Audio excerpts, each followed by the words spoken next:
Happy Tuesday, how y'all doing?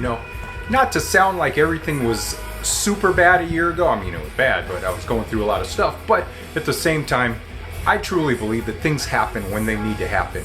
If that didn't happen at that time, if that's something that would have happened earlier, if I would have learned I was neurodivergent earlier and stuff like that, I think things would have been different in a bad way. I think when I was younger, I didn't have the maturity to deal with that, to understand that. I would have continued to mask. I would have continued to go through that path. I would have continued to be unhappy with myself. There weren't the resources that are available now. I wouldn't be able to learn as much stuff. Just in general, I did not have the maturity to deal with things, to handle things. The self-discovery I've gone through, to walk out in who I actually am, and take off the mask and stuff and go out into the public and stuff like that and just be myself. I wouldn't have been able to do that years ago.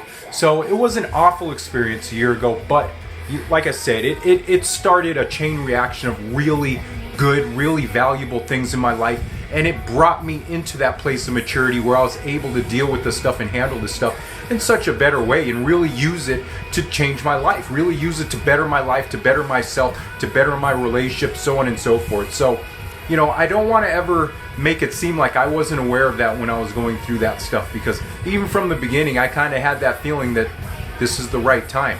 The motivation, like I said, that was the right motivation. It was motivation I needed. I had so many opportunities to have that kind of motivation, but no one ever touched my heart in that way. So that motivation,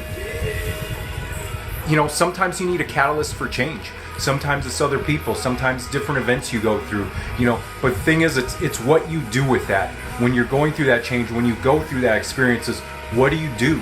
Do you get up or do you stay in a pit? I've always been one to bring myself up out of a pit, and I've kind of rebuilt my life many times in my life. This wasn't the first time, but I think this was the best time. And I think all of those times that I did rebuild my life and I got up from hard times, when I was diagnosed with MS and, the breakdown of my marriage, losing my house, my job, all that kind of crap, everything I've went through in life, different broken relationships and stuff, I think it all culminated in giving me the strength, giving me just what I needed to get through what I went through. So it wasn't all bad. It was a painful experience, but at the same time, I use those things for good. So hoping you can adopt that into your life. People can adopt that. Sometimes that bad stuff comes against us, but use it to fuel yourself. Have an awesome Tuesday. You're an awesome, amazing human being, and I love you so much. Peace out. Bye.